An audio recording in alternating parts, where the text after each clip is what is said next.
Ladies and gentlemen, thank you very much for giving me this opportunity to come here and participate in this function and to share some of my thoughts with you. In the introduction, they spoke about awards and honors, but believe me, all of that pales into insignificance when this kind of an opportunity comes. I have spent a delightful 1 hour this morning talking with many of your senior faculty, on shared problems, on ideas, and that you would consider me worthy of having this conversation is recognition far more than any national or international recognition. Recognition from one's peers, one's colleagues is so much more powerful and motivating. And so thank you very much for doing this for me.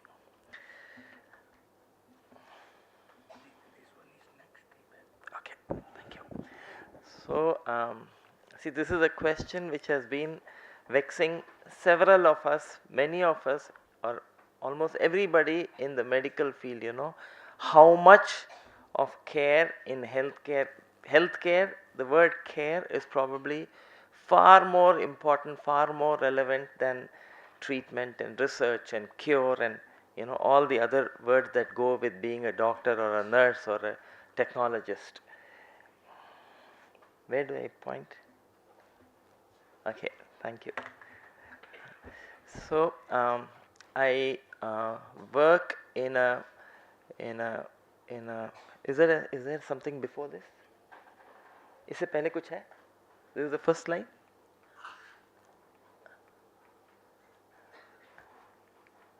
Okay, so before I start,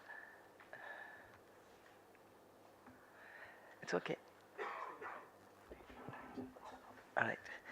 So about 3 or 4 weeks ago, I had a colleague of mine visit us, and he narrated an incident that happened in Chhattisgarh. So there is this small tribal hospital where this woman who is just about 20 years old goes for delivery, and then there is a complication in the delivery, and so the sub-center, the A&M in the sub-center tells her you have to go to the PHC. So the doctor who was there in that tribal hospital takes this 20-year-old woman to the PHC, and the PHC, they look at it, and then this takes 2, 3, 4 hours. Then in the PHC they look at her and say, there is a problem, you please go to the district hospital.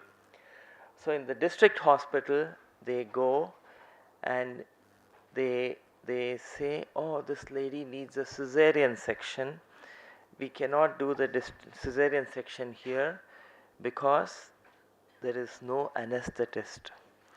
So this doctor, she's just a young doctor who's just passed out. She takes this woman again, there's no vehicle.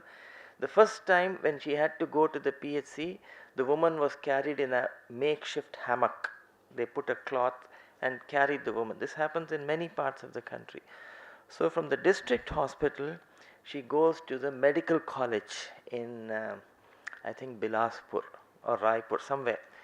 So in the medical college, the obstetrician says this is obstructed labor, she needs a cesarean section, and everything is ready, but we don't have blood. Now this girl goes running pillar to post. She's a doctor, okay? She's not related to this 20-year-old woman in obstructed labor. This happened real life. And somewhere she gets hold of somebody, she goes to the blood bank, no blood, they get hold of a donor. Somebody comes and donates blood, and she brings the blood to the ward. The doctor says, okay, we will do. When they go, that emergency OT, something else is happening, and some emergency is happening, and so the table is not available. The anesthetist is there, the blood is there, the table is not available. 3-4 hours, by the time all this happens, it is more than 24 hours. The doctor has not eaten or drunk anything. The patient probably has an IV line. And 3-4 hours later, when the table is vacant, they shift her onto the table.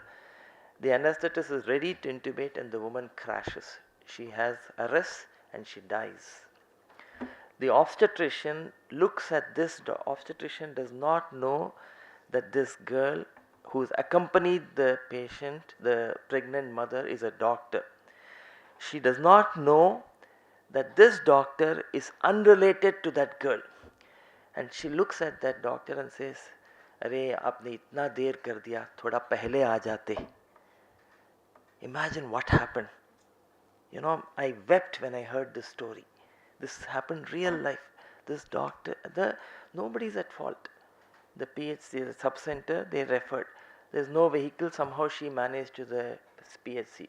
She went to the district hospital. She went to the medical college. Blood, everything, what should happen, happened, but everything got delayed.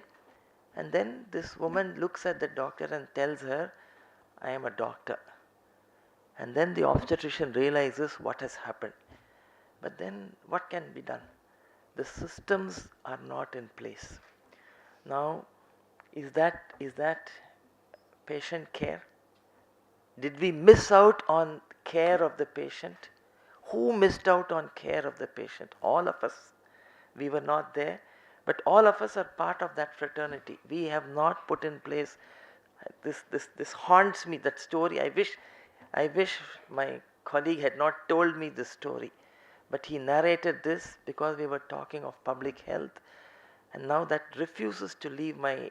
This is the first opportunity I got to talk about it, and so I shared it with all of you. But then, as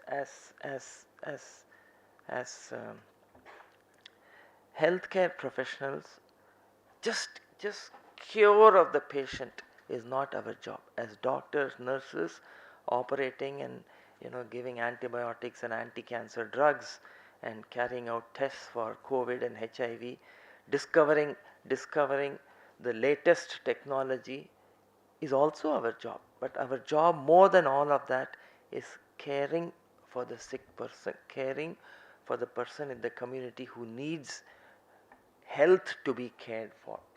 I work in a remote part of Assam, in the southern part of Assam, which is a difficult to access region, and I'm sure there are areas like that all over the country. There are areas even in Gujarat or Maharashtra which are as difficult. But I also work in a place like that where there are areas where just to travel. So there is one of our Asha, we work with a lot of people in the community. The Asha, there was a tragedy in her house, and so we wanted to go and visit her to express solidarity with her. When we went to her house is only 30 kilometers from the hospital. For 6 kilometers we had a vehicle. So we took the hospital's ambulance, my colleague in the community oncology division, some of our frontline nurses, we went there, we parked the vehicle, and then we had to walk.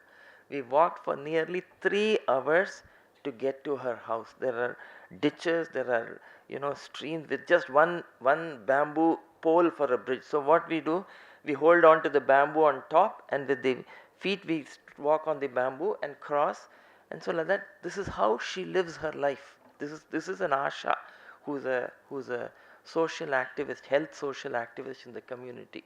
But they are difficult to access. So when poor patients who have all these issues, they come to the hospital. In many of our hospitals, they are often, when they come to the hospital, let me take our own example. We are a cancer hospital. When they come to the hospital, we see them, examine them, and then we say, "Oh, you need CBC, RFT, LFT, CT scan, endoscopy, biopsy." All of this, the stated amount is about 10,000, 12,000, some amount of money. When a poor man comes, the first thing, when they come and they are told that it will cost so much, their confidence goes for a 6. The first thing they will do is to bolt. They will go back home, and then they will go sell everything. They will sell their house, they will sell their land, they'll sell their cattle, they'll sell everything that they can get, and then come back for treatment. sometimes, in Bangla they say ghach bhej diya. Ghach, I used to think ghas is grass. Then I realized when I went there, ghach, all the trees are called ghach. And so they've sold their trees in their land they will sell the tin over their houses. It's a rainfall prone area. So they have tin roofs over which they have thatch to reduce the heat. So during the winter months there is no rain. So in the winter months they will sell the tin, and then thinking that by the time summer comes they will have money to put but then patient also gone, money also gone, tin also gone. During the rains water will seep in. These are real life situations. And then what they will do, they will go and borrow at exorbitant rates. Initially here, see, when I was in Chennai, I did not have exposure to such things. In Silchar, when I go, they will tell me they pay 10%. 10%, then they will say it is 10% every month. I mean, the interest rates are phenomenal. And then what they will do, they will go and depend on public charity from relatives, from hospital, from everywhere. They will lose their self-esteem and they will beg for support. Please humko test kar do, please humko.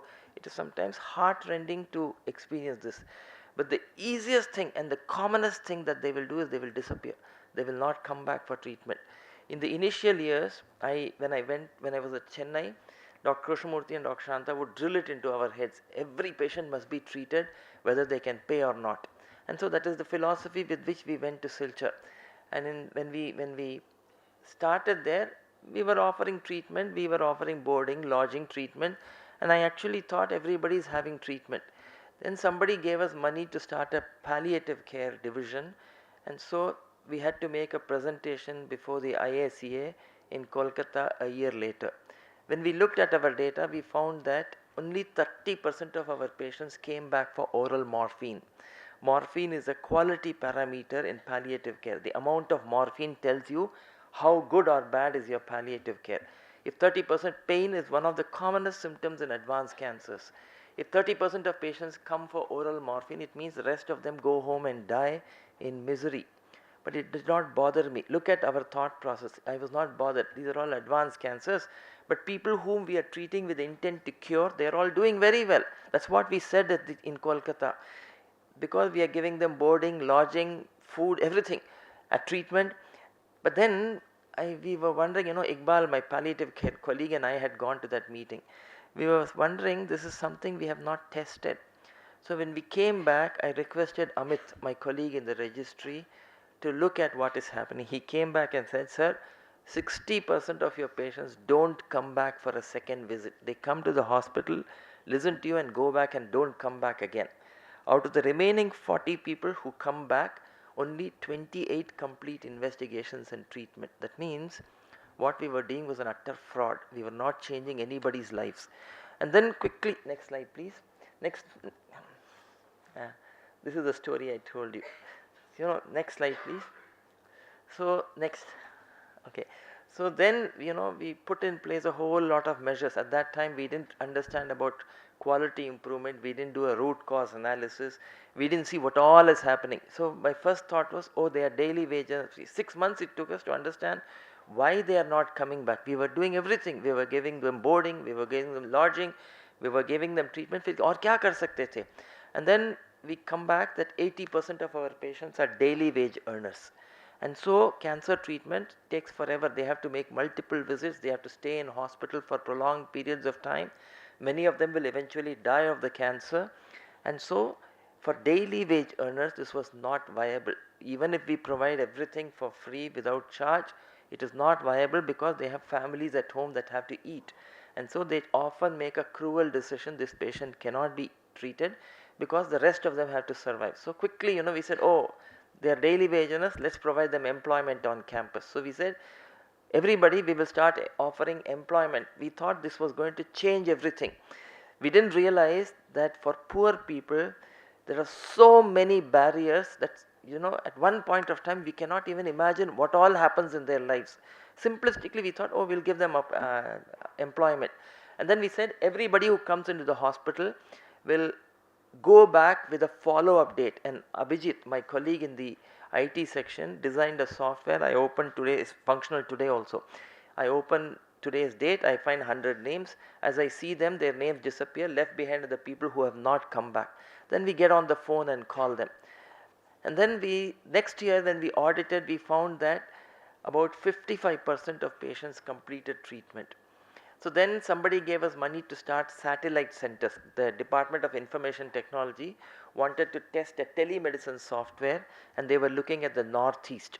So they chose the local NIT as their implementation partner, and because the NIT's director those days, Dr. Deshpande's wife, had a breast cancer, so we knew each other, and so he chose to work with us. And so we put satellite centers. We started going to the homes of patients.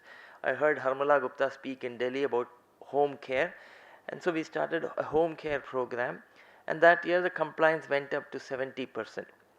But then 70% for a center like ours, if there's a center in Ahmedabad, if GCRI treats 70% of patients that come to GCRI, it's a very good figure, because many patients will come to GCRI for an opinion, and then they will go to Rajkot or wherever, and then have, or Karamsad or wherever, and have their treatment. Whereas for me, I am the last stop. Beyond me, nobody is coming to take an opinion from me and go to another center. Beyond me, there is nobody. And so for me, I have to be treating at least 90% of patients, because 10% will go elsewhere for treatment. And so the bottom line for us is very different. We don't have the luxury of saying, oh, we are treating 60%, 70%. We have to be treating everybody who walks in. And so we put in place a number of measures. We said they are all poor people, so we must reduce costs of care. So we said, we were charging 100 rupees a month as outpatient consultation, any number of visits, any number of doctors. But poor people, if they have to come 6 times for chemotherapy, twice a month for radiation therapy, every time 100 rupees means a lot of money. So we quickly did our math and said, okay, 500 rupees one-time payment for a lifetime, no further charge. Immediately the compliance in the OPD goes up, the compliance in the satellites go up, everywhere the number of patients increase. They will not go for dental care, so important during radiation therapy. So they will not go and see the dental surgeon, because they will have to spend 20 rupees, 30 rupees. So we said one-time payment for dental service. So like that we removed multiple duplicates. Repeat endoscopies, there is no charge. For physiotherapy, like that we started making single-time payments. Improves quality of care, improves compliance. So like that we put in place measures. So they are all daily wage earners. Supposing we come to the OPD today, and I say, okay, today you have your blood test. They come back tomorrow for a blood test. Now I say, okay, you need an endoscopy and biopsy. So they are posted for an endoscopy and biopsy. After the endoscopy and biopsy, I say you come back 3-4 days later for a biopsy report. When they come back after 3-4 days later, the pathologist says tissue is all crushed. We need more pathology, more specimen. And then we do a repeat biopsy. And then the pathologist says this is a poorly differentiated cancer. You need immunohistochemistry. So we say you come back. If we make patients come back so many times, they will all disappear. They are all poor fellows. So our policy is, patient comes today, same day they must have their blood biochemistry, X-ray, ECG done. Next day morning they must have their endoscopy, biopsy, whatever. All our pathology is processed on frozen sections. So what happens, we do a biopsy. By the time the patient comes in the afternoon, the pathology report is ready. And then they go and have their ultrasound or CT scan or whatever. When they come back the next evening, the pathology report, the staging and the treatment plan are ready. So we are able to tell them, you have a cancer, this is a stage, this is what you need: chemotherapy, radiation, you need surgery, whatever. And then they will go back home to decide, to talk to their families, to see what can happen. It also gives us time to make arrangements for support. And so our talk is, anybody who comes and says that they don't have money, we took a decision that we will not have duplicate charges. Everybody tells me that in Shankar Netralaya, they have 2 categories of people. People who can pay will pay more, and people who cannot pay will pay less or will not pay anything. So this is what we used to do at the Cancer Institute also. But then what will happen when we have the same facility being used by people who can pay and people who cannot pay? People who pay will expect more. And so what will I, as a treating cancer, I have a small number of staff. So I will say that senior doctors will see people who can pay. And then I will say people who can pay, they must have endoscopy, biopsy immediately. There must not be any waiting list. Then I will say they must be operated by the senior most surgeon. So because they are paying me, they expect something better, more value for their money. I am receiving their money and using that money to treat poor people. So I will also feel obliged to say, oh, they deserve better because they are paying more. And then what will happen? The poor person who is waiting will think, oh, like what happens in Tirupati? People who can pay will have direct access to God, and people who cannot pay will go round and round and round and round that temple, for a long time before they see God. And so that's what will happen here also. The poor person will start thinking, oh, they are paying more, so they deserve more. And so a system that was actually designed to support poor people without anybody's understanding, without anybody's knowledge, will slowly become rich focused. So we took a decision that everybody will pay the same amount. We don't want any class barriers. Everybody pays the same 100 rupees of whatever money, and they will all wait in the line. And so we are able to make sure. The only thing is, when they get admitted, we say we have separate rooms. Our priority is, because most of our patients are very poor, we don't invest in separate private wards and room. We have some private rooms and say anybody who wants a private room, it's their choice. They can choose to take it, or they can choose to stay in a large dorm type of accommodation where there is ability for privacy. So we took, and then everywhere we go, we make it a point to actively brand ourselves as pro-poor. So what happens when poor people come and accost you on the corridor? One way is to say, jao jao, OPD mein aao, OPD mein baat karenge. The other thing is, what will happen? They are all already afraid. They all think doctor will get angry. They will be hesitant to come and ask you. And so when you roughly tell them, they will immediately shut down, like a snail going into a shell. They will go into their shell and they will not come out. So the important thing, this is something we realized by experience, that when you manage poor people, 10 out of 10 times you have to demonstrate, you have to prove every single time that you mean what you say, that you are actually pro-poor.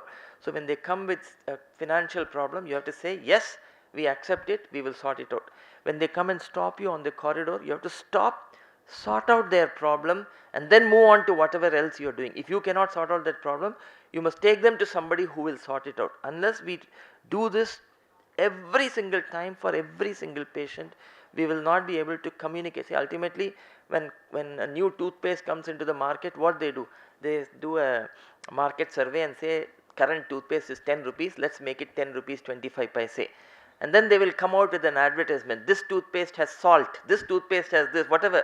And that is how. So that is a marketing strategy. So while we are not for profit, while we are a social enterprise, we are also a business. We have to stay viable, and for being viable, we need patients to come and take our services. There is no point in frightening patients, and so we have to make sure every single time you demonstrate your pro-poor stance and brand yourself pro-poor every time.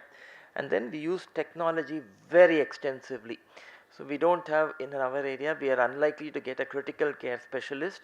So what we did is we teamed up with a group of critical care specialists sitting in Bangalore. Our ICU has 15 beds. It has high definition cameras. Every patient is seen 24/7 by a team of nurses, doctors sitting in Bangalore. Their monitors, the readings are transcribed into a paper document, and we call it a cloud ICU. And believe me, cloud ICUs save lives. We during COVID, one of my colleagues' sister's father-in-law, he ended up with a complete heart block in a village about 6 hours from where we are. Middle of the night, he comes with congestive failure. He's finding it difficult to breathe. Because of COVID, it was raining. There was no power, pitch dark. Because of COVID, medical college was saturated. They were not able to take. No other hospital was willing to take. Debu asked me, sir, this is a problem. I said, okay, bring him into the ICU. He came into the ICU, saturation of less than 50%. The cloud physician saw him. He was managed for failure in the night. Next day morning when I went, he was sitting up having breakfast, 94% saturation. He went and had a pacemaker inserted and went home. He's doing well. Same way, several instances where, with cloud physician, initial years, everything the cloud physician would say, our nurse would come and ask us. But then now, they've gotten used to the whole format. Most of the time, we are not even in the loop. They will act, and then they will inform us this is what happened. And so, using technology can do wonders. teleradiology, all of you are probably familiar with teleradiology. You do CT scan, somebody sitting elsewhere will report it. But we are now looking at we have a very difficult problem getting pathologists to come and work with. We have 1.5 pathologists who take care of the entire load. They are overburdened. So we teamed up with a group of pathologists sitting in Hyderabad. We make all the slides are scanned, and our thing is turnaround time is from the time the slide is scanned, within 6 hours the report should be ready. And believe me, it works. Using technology can level the playing field between served and underserved, reachable and many things can happen. Now we are looking out at setting up satellite centers in several places, and we are looking at a strong IT backbone to make sure that we are able to do what we set out to do. Next slide please. And then there's another story I want to tell you. So as I grow older, I find I'm becoming like my grandfather, keep telling stories all the time. So I was a final year MBBS student in Kirpak Medical College in Chennai. In a library, we had a ramshackle library. There used to be this textbook of medicine called Cecil's Textbook of Medicine. The first, I don't know, lot of pages were devoted to, how a doctor should behave and what should happen and all that. And in that, there was an incident described that says that this doctor in rural America becomes the president of his society. And that year, the society is meeting in his town, and he has to deliver the presidential oration. For that man, that was the highest point of his career. He could not aspire for anything more as a healthcare professional. And so he's all prepared. He has a talk written, he has his suit on, and they all come and sit and the meeting starts. And just as the meeting starts, somebody comes and passes a slip of paper to him. So this man looks at it, hands over his presentation to his deputy and walks out. And then his turn to speak comes. He is not there. The vice chairman reads out the letter, reads out the address. Everything is over, dance, dinner happening. This man comes back tired and haggard. So everybody asks him, what happened? You were going to deliver the presidential oration and you missed it and you walked away. He looked at them and says, see, that slip that came, one of my elderly patients died that morning. And I felt that at that point of time, I was needed there more than here delivering this oration. And so I felt compelled to go away. That left a very deep impression on my mind. I said, if and when I become a practitioner, that is the kind of practitioner that I want to be. And so, see, India does not lack hospitals, does not lack expert doctors, and every hospital, whether it is AIIMS or Max is flooded. But then in that volume, in the razzmatazz of technology and proton beams and all that, we sometimes forget that ultimately we are treating people, human beings, and we have to be there for human beings as human beings. See, there's a lot of talk of robots and robotics and all that. Remember, even robotic surgery ultimately has to be performed by a human being sitting somewhere. And that human connection, we learnt it the hard way during COVID. Many people, because of their experiences during COVID, have yet to recover from the psychological trauma of it. And so we as medical professionals, whether we are doctors or nurses or technicians, we have to be there as human beings, for people. Slide please. And so one of the things that we want to reach out into the community as much as possible, because people find it very difficult to come to us.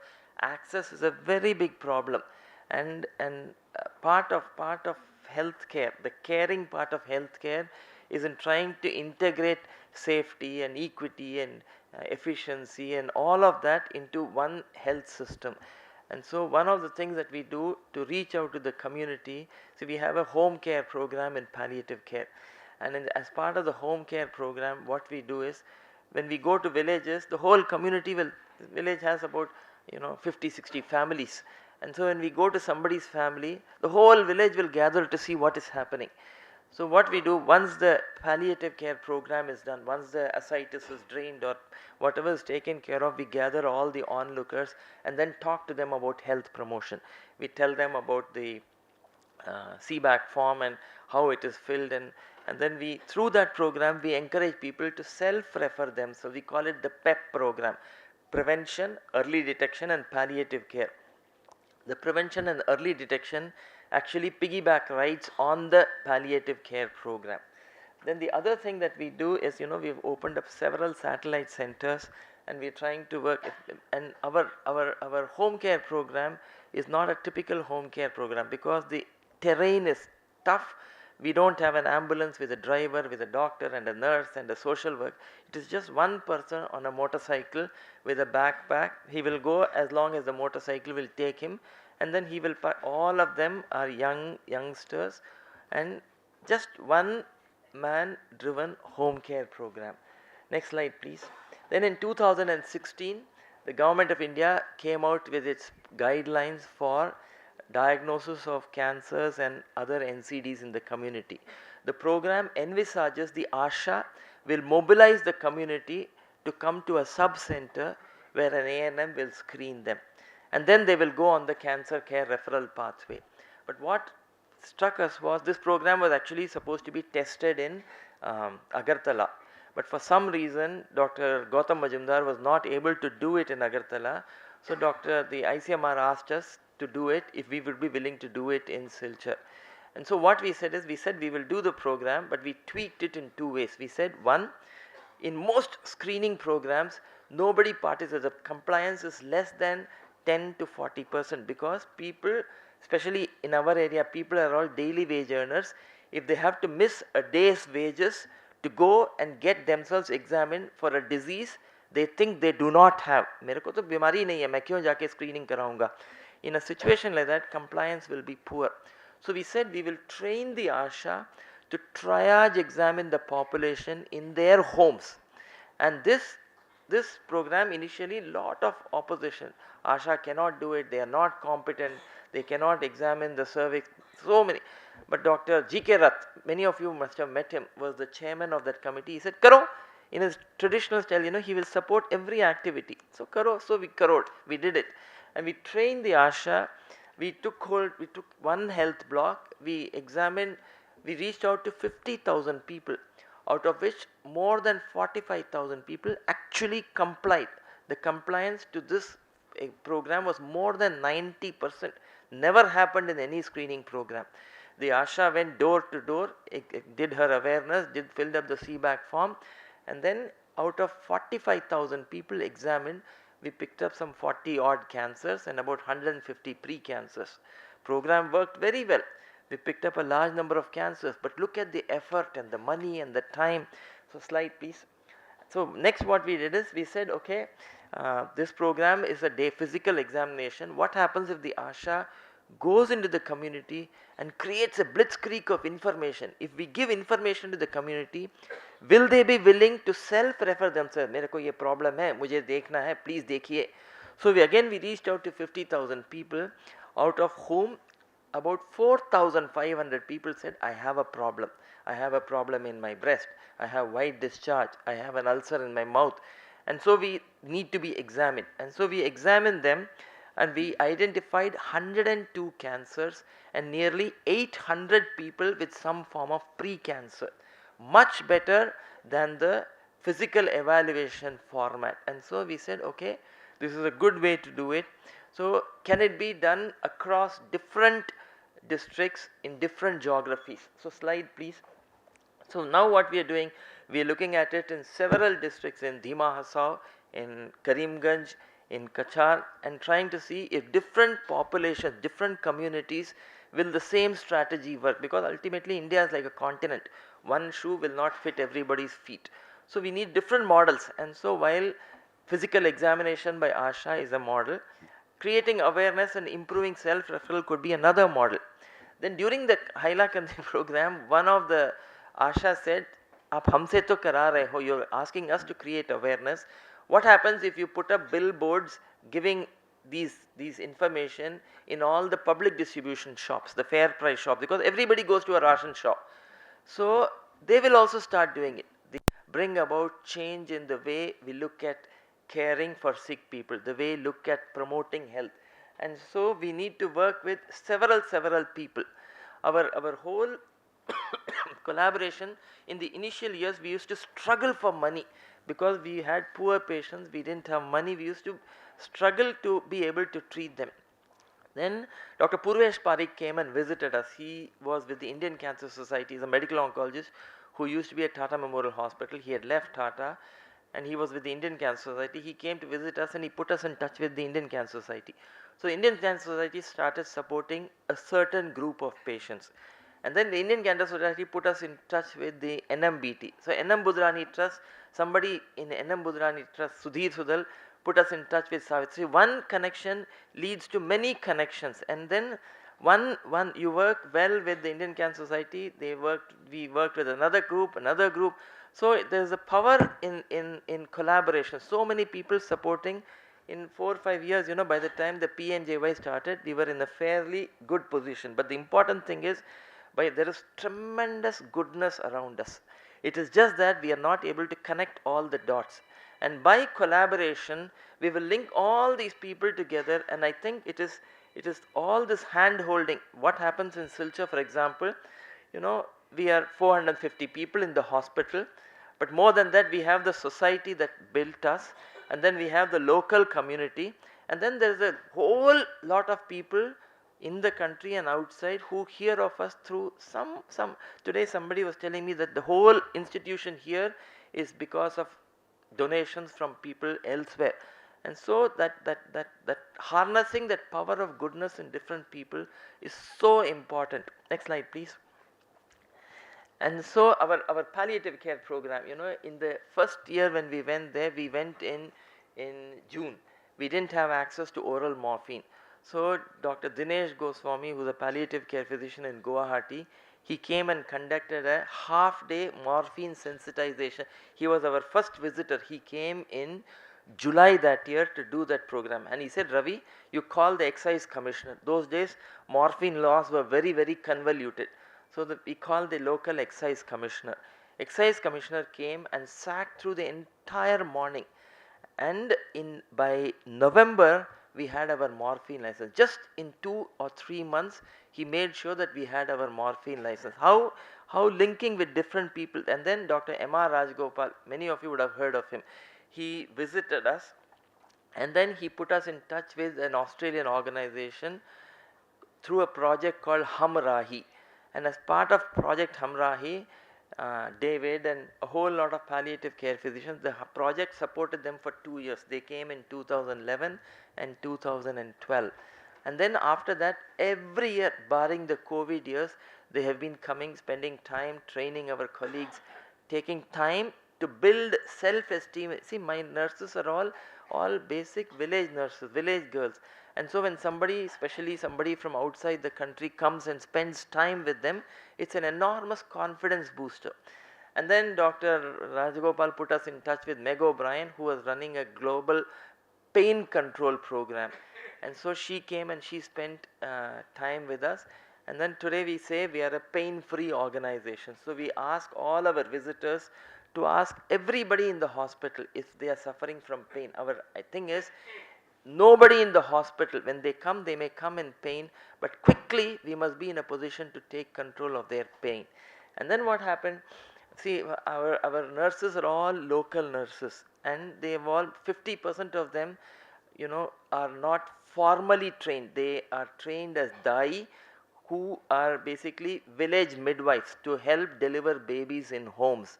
And so they are trained in the organization and trained to provide basic nursing services. And so some of them are amazing. They are like sponges. When you tell them, they will learn and very efficiently. My deputy nursing supervisor is a dai who's currently going through a GNM program, and you have to see her to see stoma care on top, ventilator care on top, everything. My center forwards in my operating theater, Babu, was somebody like that, and he will set plaster, he will set fractures, he will put POPs, he will intubate patients, he will extubate patients. Patient is not recovering, shift patient onto a ventilator. You have to see them to believe that. And so when David and his colleagues come, so they had a Australian pain and palliative care meeting. So he invited two of our nurses to go.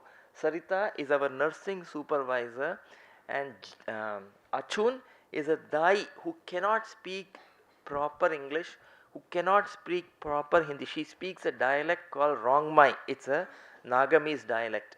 And for her visa interview, we had printed placards to show I don't speak English. Whatever, expected question. She got the visa.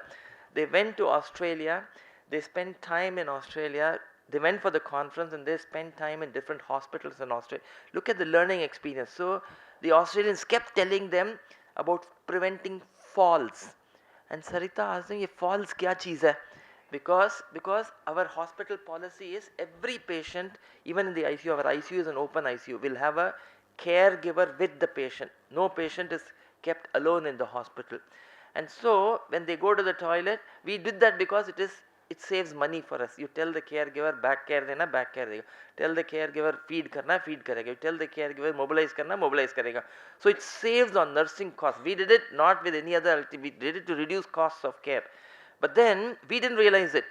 So we never have instances where somebody falls in the hospital. But in Australia, patients are all isolated in the hospital. And so they fall and they have a fractured neck or femur, and then, so Sarita asked them, falls kya? They explained that. So Sarita said, we never have falls. So actually somebody wrote an article that why can Australia not adopt the same policy of allowing caregivers with patients in the ward. So it's a cross-cultural learning. Next slide please. And so again, we work with different organizations, some I mean not on the scale that you work in, but then the organizations that support patient care, support processes, support learning, and this collaboration of different people is very important for any of us to thrive in the spheres that we work in. Next slide please. So then this is another thing, of late we are very obsessed about it. A year ago we started inquiring from our patients that we finish your surgery, radiation, chemotherapy, how many of you go back to productive work? Not even 10% of them are going back to productive work, which means by treating a patient we are actually creating a bigger problem for the family. If that man had died or that woman had died, they would have been sad for some time and then they would have got on with life. Now what has happened, we have done a composite resection, we have taken flap from the leg and we put it there, we put skin graft on the leg, and that man is at home, all day sitting, not working. He is a burden on the family. But out of, because we are human beings, we don't want him to die, but we'll take care of him. So by actually providing treatment, we have compounded the problems that the family is facing. And so see all the sustainable development. The other thing that happens is when somebody falls sick, the government provides free school education. Uniforms are free, books are free, education is free. But when somebody falls ill, they are all daily wage earners. The first casualty is the education of the kids, because the breadwinner cannot go, the kids have to go to earn.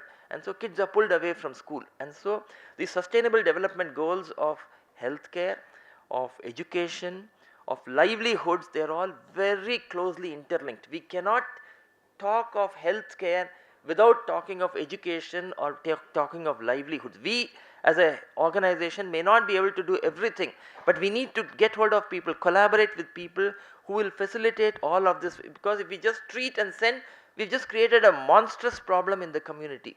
So we have to look at lively. So I was with Harish. Harish is a friend of mine who runs an organization called Selco. So he was in Karnataka.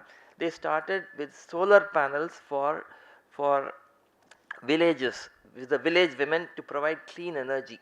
Now solar panels cost money and nobody will give the money to so many women. So he looked and went to different banks. All the banks uniformly refused. And then he went and found out how much of money the woman spends on kerosene. So for example, she spends 1,000 rupees a month on kerosene. The cost of solar panels is, for example, just for argument, 10,000 rupees. So then he goes to the bank and he says, you give this woman 10,000 rupees. She will give you 1,000 rupees every month, and in 10 months your loan will be settled. Grameen Bank of Karnataka was one of the banks that agreed to do this. Fortunately, there was a bank manager who had the vision to understand this. All the dots fall into place. And so He started this road. So whole of South Karnataka now has access to solar panels, because one bank started, several banks started, and so now we are trying to see how we can use his learnings for, and so he linked it with livelihoods. So then people who are disabled, so I have this man has phocomelia, by both upper limbs are not there. He's now sending his girls to school by making chips. So everywhere energy was linked to livelihoods. So that we want to now try and see how we can link livelihoods and healthcare. If we don't do that, we are not going to put people back on the rails. And then the third problem was education. So Corvi is a friend of mine in Bangladesh. Corvi runs an organization called Jago, and what he does is all slum kids, he trains them through remote schooling for English language. He is not looking at anything. He just wants to teach them English language, so they will get a job in a hotel or in a place where. So if he can do that, I'm trying to see how we can link his learnings with education for our. We have to do all of this, otherwise we will not bring about transformation in our communities. Next slide please. And then for nation building we have to build ourselves, and then we also have to build other nations. Otherwise we will always be in strife over inequalities. And so we are part of the National Cancer Grid. National Cancer Grid is now I think 350 organizations that looks at providing uniform standards of care in this country. But we are also trying to see, as a group, trying to see how we can help Malaysia and Philippines and Bangladesh and all other countries in South Asia and Southeast Asia, some countries in Africa. We are trying to see, we learn, we do things, we experiment, but we are much better off compared to many other countries, and how can we help other countries. One of the most one of the highlights is actually, see, when I went to Silchar, I wanted to buy contrast for CT scan.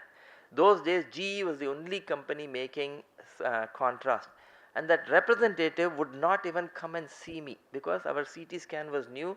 We were doing probably 30 CT scans in a month. 2 years later our volumes had grown. We were doing about 2000 CT scans in a year. At that time that representative actually came to meet me. And then what happened, another company came out with a contrast. Our volumes had grown more, and so I was able to bargain to say reduce the cost of contrast. So then what happened with the National Cancer Grid, what we do, we are now 350 institutions, and as a group, when we bulk negotiate, 350 out of that, say 200 cancer hospitals, 200 hospitals are going to buy adriamycin. So if the cost of adriamycin is 10 rupees for my hospital alone, when we have 200 hospitals buying, the cost of adriamycin comes to 2 rupees. So we are using the power of group negotiation to see how we can reduce and we are inviting everybody to be part of this.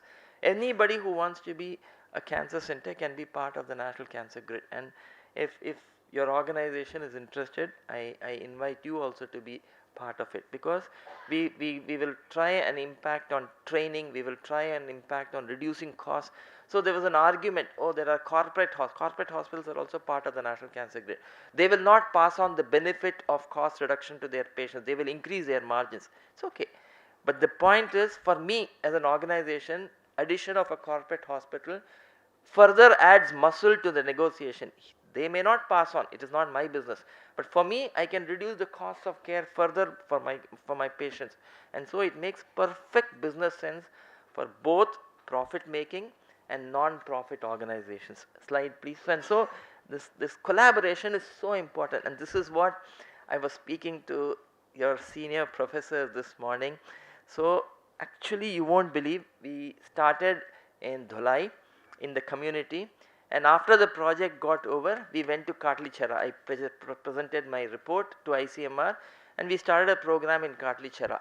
When we were finishing Katlichara, one of my nurses, believe me, she came and asked me, sir, aapne Dholai mein, you started the program in Dholai, and then you got your outcomes and you walked off. But during those 5 years, you created a lot of expectation in the community. You built processes whereby they were getting health care. but your program finished and you walked out. Is it ethical? You know, she shot me in my head. Such an important question. The ethics committees passed the program, but they didn't ask what this girl asked. And so now we are obsessed with it. How do we sustain all our community work? So everywhere now we are looking at, when we do the program, we are also trying to see how will we sustain it after the community program ends. This happened about 3 years ago. But that put us on a bigger thing. That is what I was discussing this. How do we as an organ, see, we've been around for 18 years now. The hospital has been around for 28 years. As a organization, we have created processes, systems in the community. And because of that, the community is benefiting. The community has gotten used to the idea that if they go to the cancer hospital and seek help, they will be provided help. Now, all this has happened because when I joined, we were only 23 people. Slowly people joined, and 50, 60 of us have been around for, you know, so many years. And on our passion, we've just bulldozed our way through, and we made several things happen. But what this girl asked about a small program is equally important for us as a hospital. What will happen when the current leadership moves on? All of us will retire, die, something will happen, we will move on. And then what will happen to the program? Have we ensured sustain? This is what I was asking your professors this morning, and this is something, you know, what we do for community programs is as important. Part of care, the biggest part of care in patient care is making sure that you create subsequent leadership to carry on the policies that have happened. The problems will change, solutions will change, but the whole concept of caring for sick people, caring for the community, the basic concepts cannot change. And the current leadership's role is to create the next leadership and then hand over. And that is what is obsessing all of us at the moment. Next, please. And so we sat down and wrote down our vision statement. We said we want to be a hospital that will prevent, mega vision. We want to prevent all cancers, treat all cancers, make sure we provide palliative care to everybody, make sure no family is impoverished because of cancer care. That is our big dream. Slide, please. And then we said, if we all write down our core values and the purpose, why are we existing? This is something I asked all my colleagues last 1 year. We've been going in the hospital. Do you think it is worthwhile sustaining what you do? Every one of them said that it is worthwhile sustaining what we are doing. And so as an organization, we are at one level on the same plane. And then we said, what is our purpose? We are so we said we are a organization. Somebody said we are a humane organization. One of my colleagues added that wants to promote health and wellness, and through health and wellness, happiness in our community. That is purpose. That is why we are existing. And we want to do this through the hospital, through the community work, through education, through research, through livelihoods, through anything else that will support this. We want to keep on adding to that list. But our purpose is promoting health and happiness. Next lesson, we wrote down what our core values are. Slide, please. Oh, I will lost that slide. Okay. And so it brings back to the starting question, you know, how much of care will you say is enough for health care? That is what all of us have to answer. Slide, please.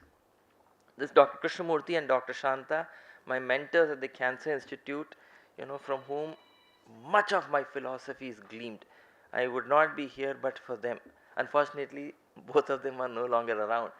But then time, sympathy and understanding must be lavishly given, freely given to everybody. But then our reward, as one of your professors, your previous provost was saying, was not from money.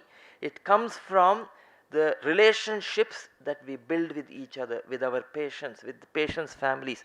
When a patient dies, the family will come back and, you know, tell you took good care. And then when they have another sick patient, they will come back and bring another sick patient despite the fact that the first patient died. And then when somebody in the family is getting married, they will come back to invite you for a wedding where the key player is no longer around. And those relationships are very, very gratifying, and that is what makes us as human beings, and that is the greatest satisfaction that all of us will get from practicing medicine. One of the absolute essential qualities of being a healthcare professional, doctor, nurse, technician, is our interest in humanity, our ability. So somebody asked, you see a patient for 10 minutes, and in 10 minutes how will you love that person? It is not that person you are loving, it is the entire, all of us around, we care for each other. Next slide please. For the secret of the care of the patient is in caring about the patient. This was said by Francis Peabody more than 100 years ago, and it is as true today as it was so many years ago. There can never be enough of care in patient care. Everything, job loss, it is our burden. Education loss, it is our burden. They are not able to celebrate a festival, it is our, everything about the patient is part of caring for the patient. Slide please. So all of us sat down. Oh, is this playing? There's a small video that all of us sat and wrote a hospital anthem, but that is thank you from different languages that are spoken in my hospital, in Tamil, in Punjabi, in Bangla, in several languages. And thank you very much for this opportunity.